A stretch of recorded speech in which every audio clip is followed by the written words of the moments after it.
Biyologiya 7-ci sinif 1-ci hissədən 2-ci bölmənin 2-ci mövzusundayıq. Kök və bu videoda həm kök, həm gövdə, həm də yarpaq mövzusuna dərslikdən baxacağam.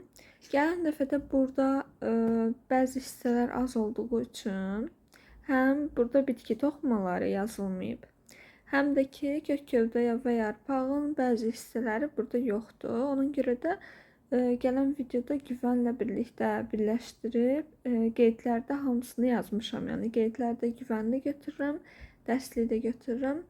Bölmənin sonunda həmişə olduğu kimi paylaşacağam. Çiçəkli bitkilərin orqanları kök. Açar sözlərdə əsas kök, əlavə kök, yan kök, mil kök sistemi, saçaqlı kök sistemi verilmişdir. Səhrada bitən saksaul bitkisinin kökü 10 metrdən çox dərinliyə çatır. Müəyyən bir sahədə çovdar bitkisinin bütün çoxsaylı köklərinin ümumi uzunluğunu toplasaq, bu bir neçə 100 kilometr məsafəyə bərabər olar. Yabanı əncirin kökləri torpağın 120 metr dərinliyinə qədər çata bilir. Yəni burada ən uzun olanı verib bizə. Deyir ki, çovdar bitkisində. Çovdar bitkisində bir neçə 100 kilometrə bərabər ola bilir. Sonra yabanı əncir verib, yabanı əncirin kökləri torpağın 120 metr dərinliyinə qədər çata bilir. Və əslində 120 metr dərinliyə bu gedir. Amma çovdarda köklərin sadəcə birlikdə uzunluğudur. Bütün uzunluqları toplasaq. Ona görə bəlkə də yabanı əncirin kökləri daha dərinə gedir. Sonra burada suallarda var ki, sizcə çiçəkli bitkinin kökü olmasa yaşaya bilərmi? Nə üçün? Çiçəkli bitkinin kökü olmasa, baxır o hansı şəraitdə yaşayır? Yəni hansı mühitdədir? Əgər normal indi hal-hazırda olan çiçəkli bitkilər, məsələn nə idi? Məsələn qızılgül olsun. Qızılgül kimi bir çiçəkli bitkidir. Kökü olmasa o yaşaya bilməz. Niyə? Çünki orada kökü onun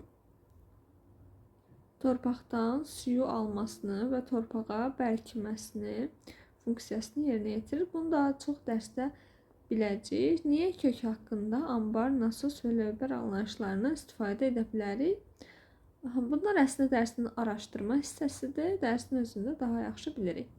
Bitki orqanları, bitki orqanizminin orqanlarını funksiyalarına görə vegetativ və generativ orqanlara ayırmaq olar. Vegetativ orqanlar kök, gövdə, yarpaq, bitkinin böyüməsində, inkişafında və digər həyati proseslərdə, generativ orqanlar toxum, çiçək, meyvə isə bitkinin çoxalmasında iştirak edir. Yandakı şəkildə pomidor bitkisi verilmişdir. Generativ orqanları sarı tərəfdə meyvə, toxumlar, çiçək, vegetativ orqanlar isə kök, gövdə, yarpaq verilmişdir. Sol tərəfdə yaşıl rəngdən. Kökün quruluşu. Kök bitkinin vegetativ orqanlarından biridir. Kök uzunluğa uc hissəsi ilə böyüyür. Kökün ən ucu kök üsküyü ilə örtülmüşdür. O, bir-birinə sıx yerləşmiş, bir neçə qat əmələ gətirən canlı hüceyrələrdən təşkil olunmuşdur. Burada deyir ki, kök üsküyündə canlı hüceyrələr var. Baxın, deyir kök üsküyü, kökün ən ucu kök üsküyü ilə örtülmüşdür. O, bir-birinə sıx yerləşmiş, bir neçə qat əmələ gətirən canlı hüceyrələrdən təşkil olunmuşdur. Kök üsküyünün əsas funksiyası kökün uc hissəsini qorumaq və onun torpağa daxil olmasını asanlaşdırmaqdır.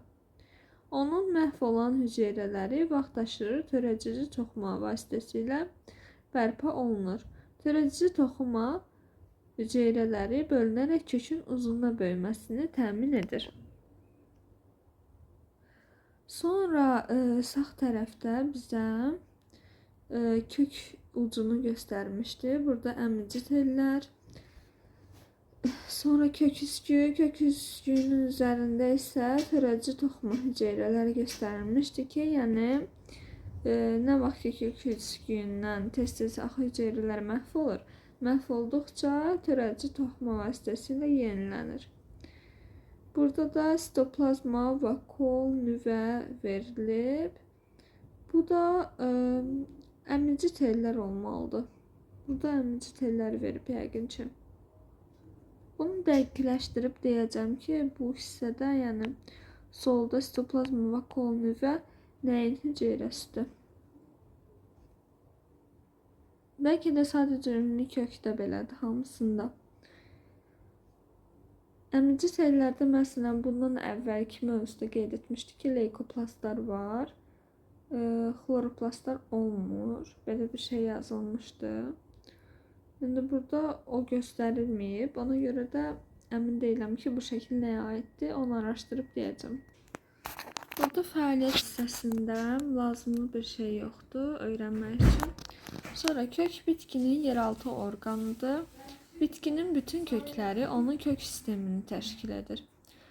Toxumdan əsas gövdə və yarpaqlardan isə əlavə köklər inkişaf edir. Toxumdan əsas kök inkişaf edir, gövdə və yarpaqlardan əlavə kök inkişaf edir. Əsas və əlavə köklərdən yan köklər inkişaf edir.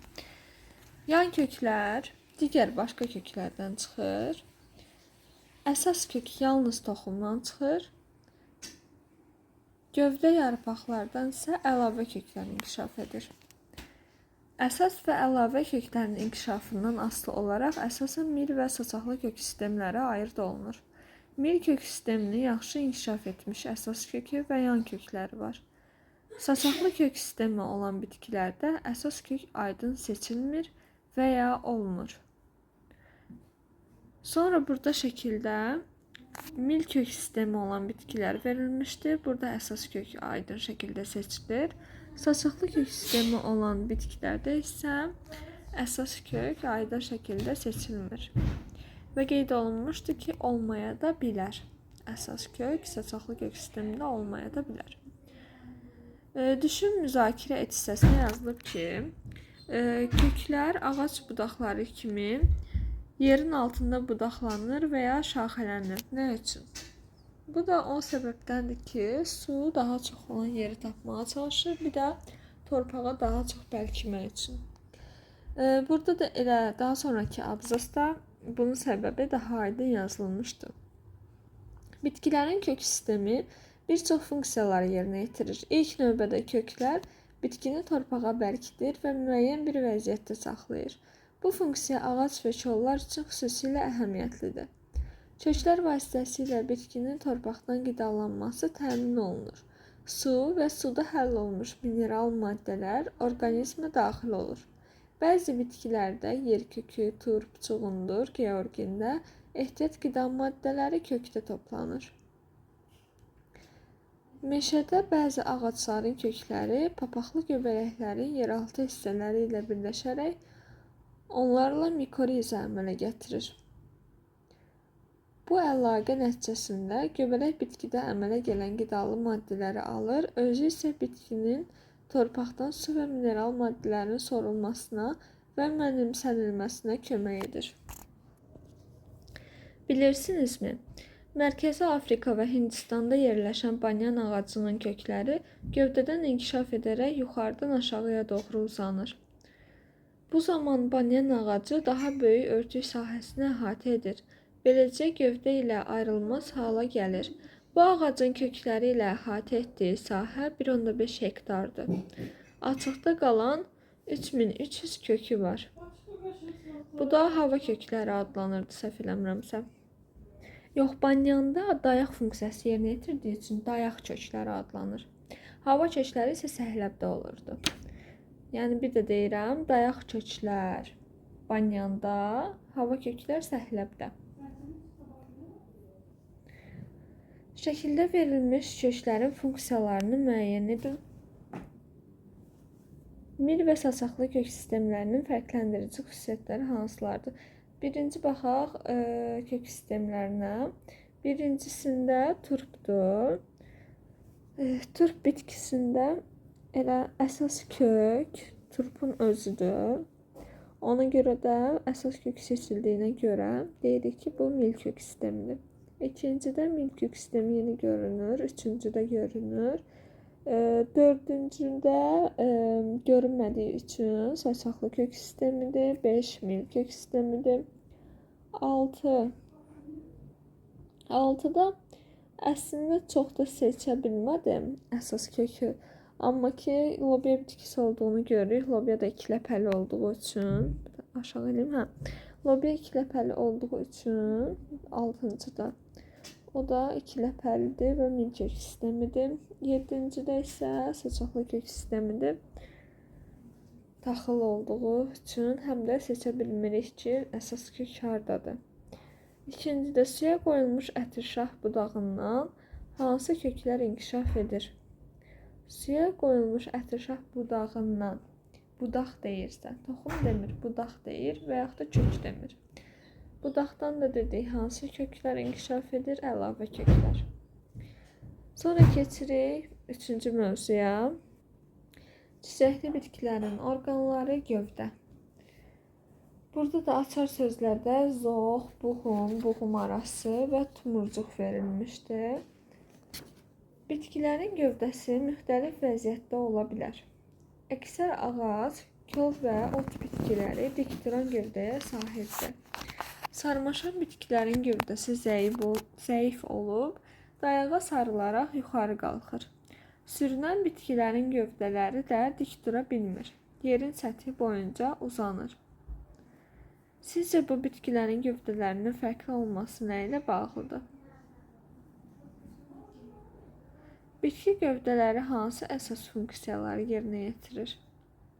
Bu əslində araşdırmada ola bilərdi, maraq oyatma da ola bilər ki,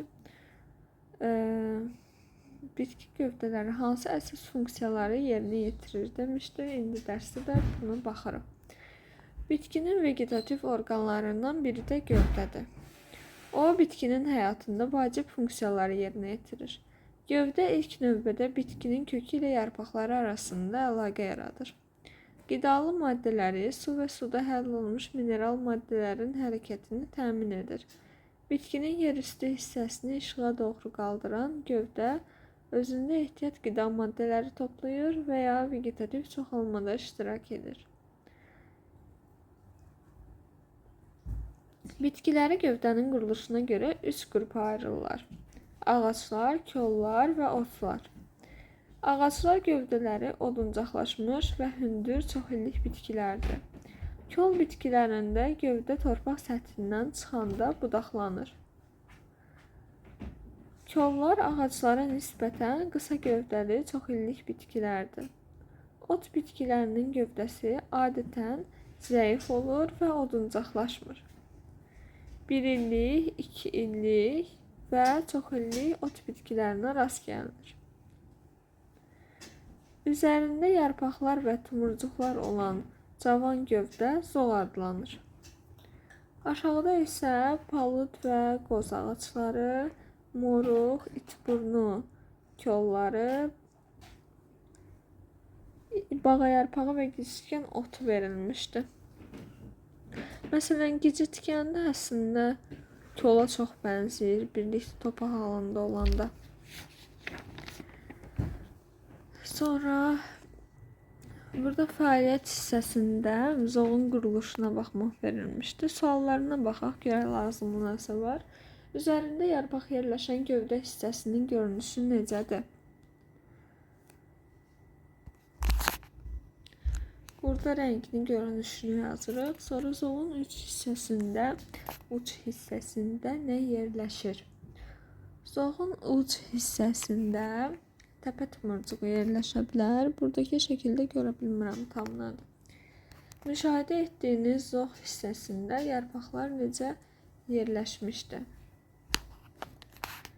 Yarpaqları görürük ki, növbəli düzülüşdə deyil, hansısa bir topa düzülüşdədir. Yəni, burada sayılarını məsələn yaza bilirik. Tumurcuq, zoğun, yarpaq və tumurcuq birləşən hissəsi buğum, zoğun, Yarpaq və ya tumurcuq birləşən hissəsi buğum. İki qonşu buğum arasındakı hissə isə buğum arası adlanır. Zoğ üzərində yerləşməsinə görə tumurcuqları təpə və yan tumurcuqlara ayrılır. Zoğun uc hissəsində yerləşən təpə tumurcuğu onun uzunluğuna böyüməsini təmin edir. Zoğun uc hissəsində yerləşən təpə tumurcuğu onun nə oldu? Uzunluğuna böyüməsini təmin edir. Yan tumurcuqlar yarpaqla gövdə arasındakı yarpaq qoltuğunda yerləşir. Yarpaqla gövdə arasındakı yarpaq qoltuğu, yəni burada yaranan bucaq adlanır. Yarpaqla gövdə arasında yaranan bucaq adlanır yarpaq qoltuğu. Onlardan yan zoğları inkişaf edir. Zoğun buğumaralarında kökün və yarpağın üzərində inkişaf edən yan tumurcuqlar əlavə tumurcuqlar adlanır. Tumurcuğun üzərini onun xarici təsirlərdən qoruyan pulcuqlar örtür. Bu pulcuqlar şəklini dəyişmiş yarpaqlardır. Əgər tumurcuğun daxilində ruşeym halında gövdə, yarpaq və tumurcuq başlanğıcı olursa, onu vegetativ tumurcuq adlandırırlar. Ondan vegetativ zoğ inkişaf edir. Bəzi tumurcuqların içərisində çiçək başlanğıcı olur. Bu tumurcuqlar nisbətən iri və yumru olur. Onlara generativ tumurcuq deyilir. Ondan çiçək inkişaf edir. Ağacların budanması bitkinin cavanlaşmasına səbəb olur. Sizcə niyə? Tam budanmadan sonra yan tumurcuqların sürətlə böyüməsini necə izah etmək olar? Elə burada əslində ikinci sualda birinci sualın cavabını deyib ki, budanmadan sonra yan tumurcuqların sürətlə böyüməsini necə izah etmək olar? Yəni ki, budanmadan sonra yan tumurcuqlar sürətlə böyüyür. Bunun da səbəbi odur ki, təpə tumurcuğu kəsildikdə orada auksin hormonu normalda bitkinin yan tumurcuqlarının inkişaf etməsini qarşısını alır. Amma onu artıq kəsəndə, təpə tumurcuğunu kəsəndə auksinin təsiri zəifləyir və köklərdən gələn bitkinin bölünməsini sürətləndirən sitokinin, hüceyrələrin bölünməsini sürətləndirən sitokinin hormonu güclənir və bu sayədə yan tumurcuqlar aktivləşir və onlardan sürətli şəkildə yeni zoğlar, cavan zoğlar yaranır. Bunu mən harda görmüşdüm? Bunu mən özüm müşahidə etmişdim. Bizim həyətdə olan giziskan bitkilərinin ucundan kəsmişdi və ucundan kəsdikdən sonra yan tumurcuqları inkişaf etməyə başlamışdı və birdən-birə kəsilən yerin altından, yan hissələrdən yeni cavan zoğlar çıxmağa başlamışdı. Baxın, telefonda videosu qalıbsa göstərəcəm. Getdim, baxdım, video qalmayıb heyf ki, amma çox maraqlı görünürdü. Ondan sonra səbəbini də izah etdim. Keçək növbətiyə. Zoğun şəkil dəyişmələri. Xarici mühitin təsiri altında bəzi bitkilərdə zoğun yerüstü və ya yeraltı şəkil dəyişmələri əmələ gəlmişdi. Zoğun şəkil dəyişmələri. Xarici mühitin təsiri altında bəzi bitkilərdə zoğun yerüstü və ya yeraltı şəkil dəyişmələri əmələ gəlmişdi. Yerüstü şəkil dəyişmələrə tikanları və bığcıqları misal göstərmək olar. Tikanlar bitkini heyvanlar tərəfindən yeyilməkdən qoruyur. Bığcıqlar isə bitkini dayağa ilişdirərək yuxarı qaldırır. Kaktus kimi bitkilər gövdələrində ehtiyac su toplaya bilir. Yeraltı şəkil dəyişmələrə gövdə yumrusu, soğanaq və kükümsü aiddir. Onlarda ehtiyat qida maddələri toplanır. Əlverişli şəraitdə üzərində əlavə köklər inkişaf etməyə başlayır. Burada zoğun yerüstü şəkil dəyişmələri göstərilmişdi şəkildə. Kaktusda ətləşmiş gövdə, it burnuda tikan, gövdənin şəkil dəyişməsi, it burnunda olan tikan və üzümdə olan bığcıq görünür ki, gövdənin şəkil dəyişməsidir. Daha sonra gövdənin yeraltı şəkil dəyişmələrinin isə şəkillərdə çayır bitkisində kökümsov, kartofda gövdə yumrusu, soğanda isə soğanaq verilmişdir. Öyrəndiklərinizi tətbiq edin. Şəkildə verilmiş müxtəlif bitkilərin zoğlarını nəzərdən keçirin. Buğumları, buğum aralarını, yan və təpə tumurcuqlarını sayın. Müzakirə edin. Tumurcuq nədir? Tumurcuqlar quruluşuna və yerləşməsinə görə necə fərqlənir? Quruluşuna görə və yerləşməsinə görə. Quruluşuna görə deyə bilərik ki, burada da vegetativ tumurcuq və generativ tumurcuq. Yerləşməsinə görə isə təpə və yan tumurcuq olaraq iki yerə bölünür. Sonra yan tumurcuğunda əlavə tumurcuqlar da aiddir. Tumurcuq nədir dedikdə isə yeni bir çiçəyin və yaxud da yeni bir gövdənin başlanğıcıdır. Öyrəndiklərinizi yoxlayın. Erkən yazda bağçada işləyən uşaqlar bağbandan yayda bol məhsul olacağını eşitdilər. Ağaclar və kollar hələ çiçək açmamışdısa, bağban bunu nəyə əsasən dedi? Burada tumurcuqlarına baxaraq demiş ola bilər. Mətndəki yanlışları düzəldin. Çünki deməli ki, yazda generativ tumurcuqları görüb. Və o da bol məhsul. Məhsul dedikdə axı burada generativ tumurcuqlar daha üstündür. Generativ tumurcuqları görüb.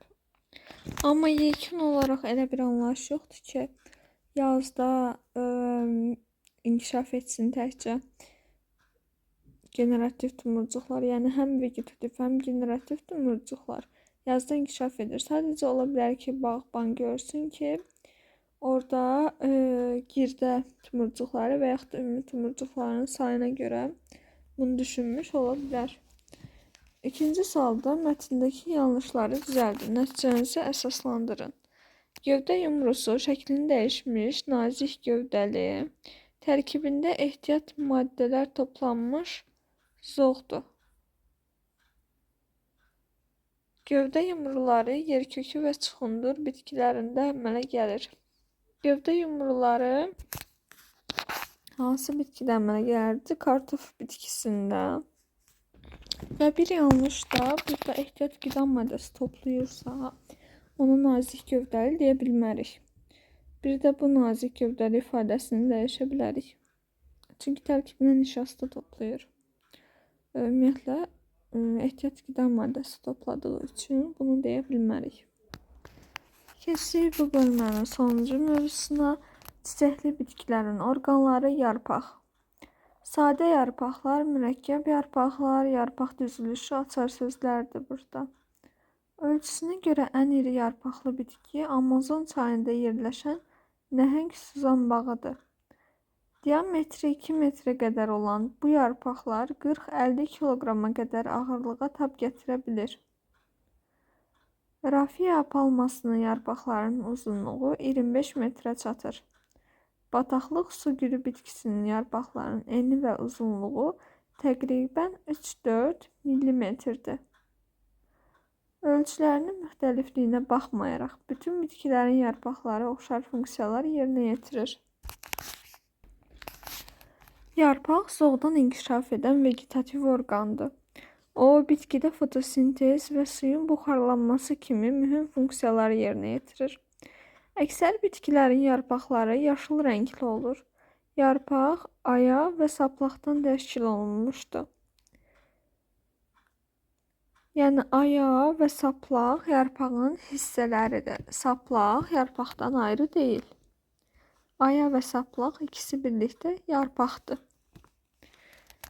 Yarpaq ayası əksər bitkilərdə saplaq vasitəsilə zoğa birləşir. Saplağın əsas funksiyası yarpağı işığa çıxarmaq və maddələrin hərəkətini təmin etməkdir. Qərənfil, buğda, aloe kimi bəzi bitkilərdə yarpaq saplağı olmur. Belə yarpaqlar oturaq yarpaqlar adlanır. Yarpaq ayası uc, qayda və kənarlarına görə müxtəlif formada olur. Yarpaq damarlanması. Yarpaq ayası boyunca müxtəlif istiqamətlərdə damarlar müşahidə olunur.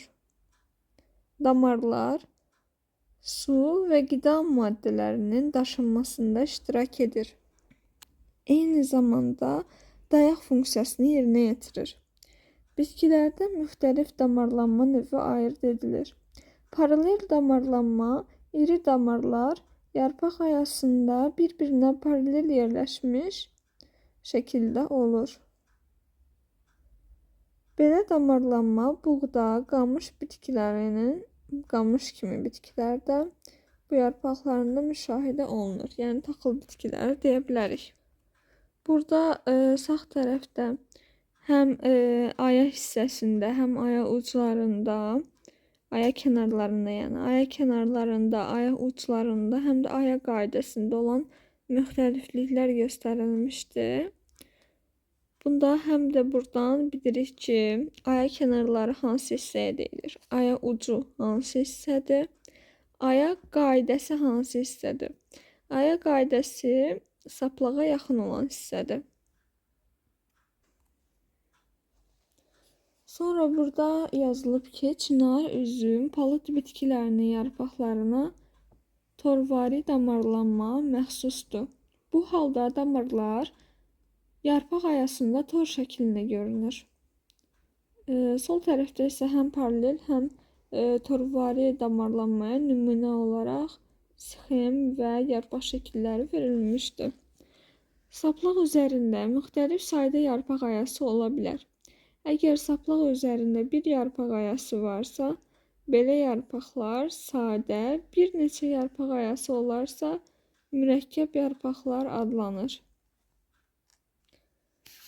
Mürəkkəb yarpaqlara verilmişdir nümunələr ki, akasiya, noxud, atşabaldı, çiyələk. Deməli nədir? Əgər saplaq üzərində bir yarpaq ayası varsa, belə yarpaqlar sadə yarpaq, bir neçə yarpaq ayası olarsa mürəkkəb yarpaq adlanır. Sadə yarpaqlılara nümunələr cökə, toz ağacı, ağcaqayın, incirçəyi yadda saxlayırıq. Mürəkkəb yarpaqlara akasiyada görə təklələkvari, noxudda cütlələkvari, atşabaldında 5 barmaq, çiyələkdə isə 3-ər şəklində. Sonra fəaliyyət hissəsində suallar verir ki, sadə və mürəkkəb yarpaqlar bir-birindən nə ilə fərqlənir? Bunu bildik artıq. Bir aya və çox aya. Mürəkkəb yarpaqların oxşar və fərqli xüsusiyyətləri hansılardır? Bu da ki, təklələkvari, cütlələkvari olmasına görə, ümumiyyətlə lələkvari olmasına görə, üçər olmasına görə bu şəkildə deyə bilərik. Sonra gəldi yarpaq düzülüşünə. Yarpaq düzülüşü solda şəkildə də verilmişdir ki, növbəli düzülüş, qarşı-qarşıya düzülüş və topalı düzülüş şəklində olur. Yarpaq düzülüşü. Zoğ üzərində yarpaqlar müəyyən qayda ilə yerləşir. Yarpaqlar zoğ üzərində növbəli, qarşı-qarşıya, topalı düzülüşlü olur. Cökə, alma, toz ağacı bitkilərində növbəli, yasəmən, gicitkən bitkilərində qarşı-qarşıya, qarğagözü, oleander, qatır quyruğu bitkilərində isə yarpaqların topalı düzülüşünə rast gəlinir. Buna aid mənim ayrı videoda ayrı olaraq yarpaq videom, kök və gövdə olaraq fərqli videolar var ki, orada daha geniş izah olub. Orada da istəsəz baxa bilərsiniz. Burada mən sadəcə dərslikdəkini oxuyuram ki, dərsliyi kim oxumaq istəmirsə belə dinləyə bilər.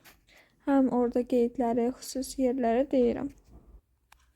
Düşün, müzakirə et. Bitkilərdə müxtəlif növ yarpaq düzülüşünün əhəmiyyəti nədir? Sizcə bu hansı uyğunlaşmanın nəticəsidir? Sonra deyirdi bu hansı uyğunlaşmanın nəticəsidir. Deməli burada birinci yarpaq düzülüşləri hansılardır? Növbəli düzülüş, qarşı-qarşıya düzülüş və topa düzülüş.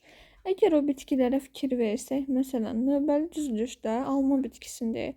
Alma bitkisinin bir-iki yarpaqları böyük-böyük olur. Ondan sonra qarşı-qarşıya düzülüşdəki yasəmən desək və yaxud da gicitgən desək, almaya nisbətən kiçik olur və uzunsov olur almaya nisbətən. Oleander bitkisində isə daha incə, uzun olur. Yəni biz deyə bilərik də olur. Ensiz olur. İndi gəlirəm nəticəyə ki, göstərim. Bu deyək ki, alma bitkisi olsun. Alma bitkisinin belə görürük gövdəsini. Onun yarpaqları belə iri-iri olduğu üçün o növbə ilə düzülməlidir ki, bir-birinə kölgə salmasın. Gicitgəndə nisbətən daha, məsələn, burada da gicitgəndə nisbətən daha uzunsov və daha xırdadır almaya nisbətən. Ona görə də qarşı-qarşıya düzələ bilir. Sonraki 2 isə, məsələn, bunun altında gələn 2, bu da qarşı-qarşıya düzülür. Amma bu, yəni işığa uyğunlaşmanın nəticəsidir.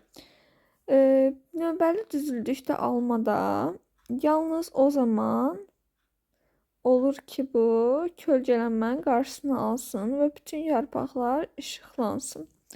Gecikəndə isə yarpaqlar daha xırda və uzunsov olduğu üçün bir ikili belə olur, digər ikili bu şəkildə qarşı-qarşıya, yəni bu birisinə 90 dərəcə, sonra yenə onun altındakı yenə 90 dərəcə, belə-belə kölgə salmadan bir-birinə belə uyğunlaşmış olur.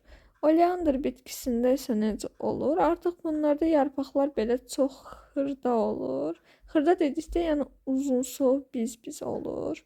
Ona görə də bir buğumda neçə yarpaq yerləşsə belə, digər buğumda yerləşən yarpaqlara kölgə salmırlar artıq. Yəni bu işığa uyğunlaşmanın nəticəsidir. Öyrəndiklərinizi tətbiq edin. Bəzi bitkilərin yarpaqları xarici quruluşunu dəyişir, fərqli funksiyaları yerinə yetirir. Şəkildə verilmiş müxtəlif bitkilərin yarpaq şəkil dəyişmələrini, bitkilərin zoğlarını nəzərdən keçirin. Burada bizə dərsin özündə yarpaq şəkil dəyişmələrini verməyib. Amma ən sonda yarpaq şəkil dəyişmələrinə aid tətbiq edin hissəsi var. Yəqin ki, buradan da nəsə öyrənməliyik. Lərkədə bığcıq, kaktusda tikan, zirincidə tikan, aqavada ətləşmiş yarpaq, südləyəndə, ən başda onu demədim, südləyəndə ətləşmiş yarpaq, noxudda bığcığı görürük ki, yarpağın şəkil dəyişməsidir. Sualda deyir, onları hansı xüsusiyyətinə görə qruplaşdırmaq olar? Məsələn, ətləşmiş yarpaq olan südləyən və aqava oldu. Tikan olan kaktus və zirinci oldu. Lərgə və noxudda isə bığcıq. Bu dəyişikliklər hansı mühit amillərinin təsiri altında meydana çıxıb? Məsələn, susuzluğun təsirindən su buxarlandırmasın deyə kaktusda yarpaqlar çevirmişdi tikana. Zirincidə isə müdafiə məqsədi ilə. Çünki görürük ki, zirincinin normal yarpaqları da var. Və başqa nə deyə bilərik? Ətləşmiş yarpaq su yığması üçündür. Südləyən və aqavada. Bığcıq isə hər hansı bir dayağa tutunmaq üçün ola bilir. Bu dəyişikliklərin bitkilərin nə kimi faydaları var, onu da dedik. Sonra öyrəndiklərinizi yoxlayın. Şəkildə verilən yarpaq nümunələrini sadə və mürəkkəb yarpaqlar olaraq qruplaşdırın. Görürük ki, 1, 2, 3 sadə yarpaqlardır, 5 sadə yarpaqdır. Sonra bizdə qalır 4, 6, 7, 8, 9. İndi onlara baxaq. 4 noxudun yarpaqlarıdır və o necə idi? Sadə, tek lələkvari, cüt lələkvari yarpağı idi. Yəni mürəkkəb yarpaqdır, sadə yarpaq deyil, mürəkkəb yarpaqdır. Dördüncü, altıncıda isə akasiya bitkisini görürük. O da yarpağın, o da mürəkkəb yarpaqdır. Sonra 7-ci də atşabaldıdır. Atşabaldı da necə idi? Atşabaldı da mürəkkəb yarpaqdır. Və o 5 barmaq şəklində üçər çiyələkdədir və o da mürəkkəb yarpaqdır. 9-cu da yəqin ki, mürəkkəb yarpaqdır yenə. Bu hansı bitki olduğunu bilmədim. Bəli, araşdırdım da, bu börkəm və ya bu moruq bitkisinninmiş. Yəni sonuç olaraq bu da, nəticə olaraq deyim daha doğrusu, nəticə olaraq bu da mürəkkəb yarpaqdır. Ondan sonra zoğun 4 buğumunda 20 yarpaq var. Bu bitkidə hansı yarpaq düzülüşü müşahidə olunur? 4 buğumunda 20 yarpaq varsa 20-ni 4-ə bölürük ki, görək hər buğumda neçə yarpaq var. O da edir 5. Bu bitkidə hansı yarpaq düzülüşü, topa yarpaq düzülüşü var imiş. Sizcə niyə səhər, günorta və axşam zoğ üzərində yarpaqların vəziyyətində dəyişiklik olur? Bu da işığın vəziyyətinə görə. İndi səhifə 40-da şəkil var idi, onu da araşdırım deyirəm. Burada yanında da elə uc hissəsi sözü yazılmışdı. Yəni bu aid deyil. Əmici tel ola bilməz. Bu xüsusi olaraq kökün uc hissəsi qeyd olunub. Daha çox isə kök üsküyünün üzərindəki xıracı toxuma hüceyrələrinə bənzəyir. Elm, texnologiya, həyat. Aeroponika. Aeroponika torpaqdan istifadə etmədən bitki yetişdirmə üsuludur. Bu bitkilər kökləri havada asılı vəziyyətdə yetişdirilir. Aeroponikada köklərə mütəmadi olaraq birbaşa minerallar olan qida məhlulu çiləməklə bitkilər rütubətli şəraitdə torpaqsız becərilir. Buna görə də bu bitkilərin yaxşı böyüməsi üçün torpaqda yetişdirilən bitkilərlə müqayisədə suya daha az ehtiyacı var. Bitkilərin optimal şəraitdə böyüməsi üçün temperatur və işıq kimi amillər də dəyişdirilə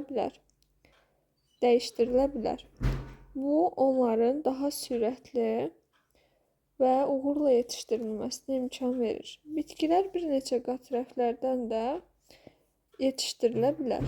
Bu, kiçik bir məkanda daha çox bitki yetişdirməklə məhsuldarlığı artırmağa imkan verir.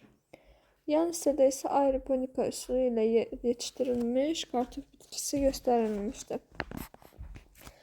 Altda xronometr verilib, elektrik xəttinə nasos qoşulub və nasosda xronometr verilib və o da nasosdan püskürtmə spreyləri verir. Bu aeroponika üsulunu göstərir bu sxemdə.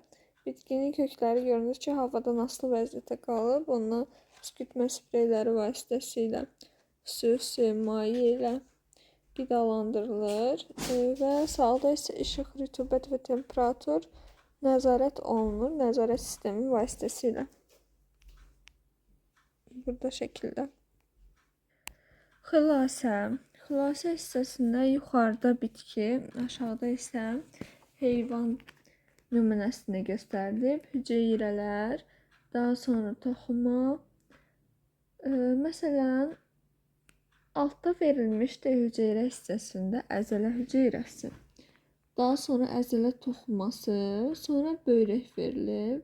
Bu böyrək deyirəm, mədədir. Böyrək mədə. Mədə verilib və o da həzm sisteminə aiddir göstərilib. Daha sonra isə insan isə bir orqanizmdir orada. Yəni hüceyrə, əzələ hüceyrəsi, toxuma, əzələ toxuması, orqan, mədə, orqanlar sistemi, həzm sistemi, orqanizm, insan. Bitki nümunəsində isə burada bitki hüceyrəsini verib. Hansı hüceyrədir bu? Hansı hüceyrə? E, Burada parenxim hüceyrəsinə bənzəyir. Deyək ki, parenxim hüceyrəsidir. Sonra toxuma olaraq yarpaqda verib sütunvari və süngərvari toxumanı görürük burada. Bu yaşıl hissə ilə verilən hüceyrə hissəsində göstərilmişdir deyə o sütunvari toxumadır. Sütunvari toxuma, elə onun sütunvari toxuma olduğunu bildiksə, hüceyrəyə də deyə bilərik ki, sütunvari toxuma hüceyrəsi. Ondan sonra keçici toxuma dedik, yarpağın sütunvari toxuması, orqan yarpaq, orqanlar sistemində zoğ verib, yarpaq düzülüşü verib. Ondan sonra isə orqanizm isə bir pomidor bitkisidir burada. Sonra keçək aşağıya, çiçəkli bitkilərin orqanları. Sol tərəfdə qidalanmaya və böyüməyə kömək edir vegetativ orqanlar. Generativ orqanlar isə sağdadır, çoxalma və yayılmaya kömək edir. Generativ orqanlar burada qısa şəkildə yazılır. Meyvə, toxum və çiçəkdir. Vegetativ orqanlarda isə kök, gövdə və yarpağa bölünür. Kök özü əsas, yan, əlavə olaraq bölünür. Dedik ki, əsas kök toxumdan inkişaf edir, yan kök digər köklərdən inkişaf edir, əlavə kök isə gövdə və yarpaqlardan inkişaf edir. Kök sistemi mil və saçaqlı kök sisteminə bölündü. 2 ləpələrdə mil kök sistemi, 1 ləpələrdə saçaqlı kök sistemi. Gövdə zoğun yeraltı şəkil dəyişmələri və zoğun yerüstü şəkil dəyişmələri olaraq 2 qrupa bölüb. Yeraltı şəkil dəyişmələrinə kökümsov, soğanaq, gövdə yumrusu aiddir. Orada misallar da verilmişdi bizə. Hansı misallar idi? Məsələn, gövdə yumrusuna kartof idi. Kökümsova nə deyə bilərik? Kökümsova elə yer kökü bitkisini misal göstərə bilərik. Soğanaq isə soğanda. Daha sonra bir də orada çayır bitkisini vermişdi ki, nümunə olaraq çayır bitkisində kökümsov.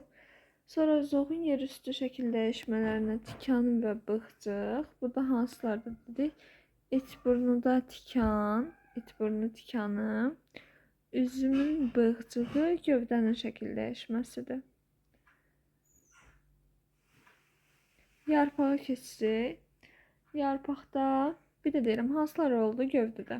Gövdədə yerüstü şəkil dəyişmə, itburnunun tikanı, üzümün bığcığı, gövdənindir. Yarpaqda isə qırılışına görə sadə və mürəkkəb olmaqla iki yerə bölünür. Bu da necə idi? Sadə yarpaqlar bir aya və bir saplaqdan ibarət olurdu. Mürəkkəb yarpaqlar bir saplığa bir neçə aya birləşirdi. Damarlanmasına görə torvari və paralel olmaqla iki yerə bölünür. Paralel iri şəkildə bir-birinə paralel şəkildə yerləşmiş. Torvari isə tora bənzəyir. Quruluşuna görə paralel olur. Taxıllarda, əsasən birləpəlilərdə, torvari isə burada qövsvari damarlanma yazılmayıb, niyə bilmirəm. Qövsvarini məsələn bağa yarpağında deyirdik. Sonra torvari damarlanma isə ikiləpəlilərdə əsasən. Düzülüşünə görə növbəli, qarşı-qarşıya və topalı bölünür.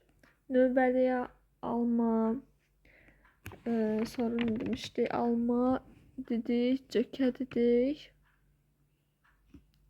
Cökə sadə yarpaqlara aiddir.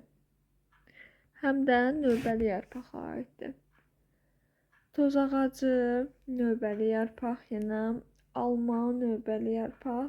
Ondan sonra bu növbəlilər qarşı-qarşıya yasəmən, nanə, gicitkən, itburnu bu kimi. Topalı oleander. Topalı düzülüşdə hansılar idi? Ən yadda qalan oleander, qarğa gözü, və qatır quyruğu deyə bilərik. Bunlar da topal düzülüşlüdür. Və bu hissə də bitdi. Sonra ümumiləşdirici tapşırıqlardır. Şəkildə orqanizmin hansı təşkili səviyyəsi göstərilib, təsvir olunub. Birinci hissədə ümumiyyətlə şəkillərin üstündə də toxuma göstərilib sanki. Burada hamısı dediyim kimi toxumalardır və epitel toxuması göstərilib. Birincisi kubvari epiteli, ikincidə görürük ki, silindr şəklindədir. Silindrik, üçüncüdə isə vəzli epitel hüceyrələri göstərilib. Sonra ikinci sualda düzgün fikirləri plus yanlış fikirləri isə mənfi ilə işarələyin. Əsas kök toxumdan inkişaf edir, düzdür. Soğan və sarımsaqda əsas kök inkişaf etmişdir. Əsas kök yaxşı inkişaf etmişdir. Əsas kök yaxşı inkişaf edir hansılarda? İki ləpələrdə milkök sistemində. Soğan və sarımsaqda isə yaxşı inkişaf etmiş olmur. Çünki onlarda saçaqlı kök sistemidir. Bitkinin torpaqda yerləşən, çünki onlar zambaq kimlərə aiddir həm də. Bitkinin torpaqda yerləşən bütün orqanları köklərdir deyə bilmərik. Məsələn, kartofun gövdə yumrucusu torpağın altında yerləşirdi. Tumurcuqlar xaricdən pulcuqlarla örtülmüşdür, düzdür. Çiçəkli bitkilərin generativ orqanıdır, düzdür. Əlavə köklər həm bitkinin gövdəsində, həm də yarpaqlarında yarana bilər. Düzdür. Yarana bilər. Həm gövdədən, həm yarpaqdan yarana bilər. Yarpağın gövdəyə birləşdiyi hissə buğum arası adlanır. Düzdür. Buğum adlanır. Buğum arası yox, səhvdir. Buğum adlanır desəydi düz olardı. Bu isə səhvdir. Buğda milkök sistemi olan bitkidir. Bu da düzdür. Bir ləpələrdə saçaqlı kök sistemidir. Bu da səhv yazıb, səhv demək istirdim. Generativ tumurcuqdan çiçək inkişaf edir, düzdür. Generativ tumurcuqdan çiçək, sonra isə meyvə və s. inkişaf edir. Dedik ki, çiçəyə başlanğıc verir, girdə və yumru quruluşludur. Şəkildə 1-5 rəqəmləri ilə göstərilən hissələri adlandırın. Birincisi təpə tumurcuğudur, ikincisi qoltuq tumurcuğudur, yəni yan tumurcuqdur. Üçüncü nədir? Üçüncü deyəsən buğumu göstərib. Ya buğumdur bu, ya da bu bucağı göstərib. Yəni gövdə ilə yarpaq qoltuğunu göstərib də, gövdə ilə yarpaq arasında qalan bucağı. Beşincidə buğumları göstərib, dördüncüdə isə yarpağı və yaxud da yarpağın saplağını deyə bilərik. Burada şəkil indi gəldi bura hələ, belədir. Göstərilənlərdən hansı zoğun şəkil dəyişməsinə aid deyil, fikrinizi əsaslandırın. Gövdənin şəkil dəyişməsi kartofda dedik ki, gövdə yumrusudur. Sonra burada ikincidə soğanaq verilmişdi. Soğanaq da dedik ki, gövdənin şəkil dəyişməsidir. Üçüncüdə verilmişdi. Bu kökümsova bənzəyir. Hansı bitkidə olduğunu tam bilmədim, amma kökümsovdur. Kökümsovda gövdənin şəkil dəyişməsidir. Dördüncüdə isə verib yer kökünü. Yer kökündə əsas kökün şəkil dəyişməsidir. Burada da əsas kökü aydın şəkildə görürük ki, yer kökünün özüdür. Beşincidə təyin edici açardan istifadə edərək yarpağın hansı bitkiyə aid olduğunu müəyyənləşdirin. Sadə yarpaqdır. Bəli, xeyir verib. Bəli hissəsində damarlama paraleldir. Xeyir hissəsində yarpaq ayaları saplağa bir neçə nöqtədə birləşir. Burada baxaq görək hansılara aiddir. Birincisi başlayır aşağıda xeyir hissəsində daha az olduğu üçün oradan. Sadə yarpaqdır, xeyr deyirsə, burada baxmalıyıq mürəkkəb yarpaqlar hansılardır. Atşabaldı burada mürəkkəbdir, göyrüş mürəkkəbdir. Deməli bu ikisini buralara qoyuruq. Yarpaq ayıları saplağa bir neçə nöqtədə birləşir. Atşabaldında görürük ki, bir nöqtədə birləşib. Ona görə bu xeyrə aiddir. Göyrüşdə isə bir neçə nöqtədə birləşdiyi üçün ayılar saplağa bu bəliyə aiddir. Bu ikisi getdi. İndi baxaq bəli hissəsinə. Sadə yarpaqdır, bəli. Damarlanma paraleldir. Paralel damarlanma. Burada qövsvari var. Qövsvarini yəqin ki götürərik. Paralel damarlamaya. Bir də buğdanı. Çünki digər ikisi torvaridir deyə. Deməli ki, elə inci çiçəyin də verib paralel damarlanmaya. Aha, paralel damarlanma hissəsində qaldı bizdə inci çiçəyi və buğda. Aya oval formalıdır. Oval formalı olan inci çiçəyindədir. Bəli, inci çiçəyinə, buğda isə xeyrə gedir. Bu ikisi də getdi, təkcə qaldı ağcaqayın və palıd. Ayanın kənarları dişciklidir. Ağcaqayını görürük ki, dişciklidir, palıdda isə dişcikli deyil. Yəni, bəli hissəsinə ağcaqayın, xeyr hissəsinə palıd gedir. Və bu mövzuda, bu bölmədə bu qədər bitdi. Qeydləri və güvəndən olan qeydləri paylaşacağım. Sağ olun.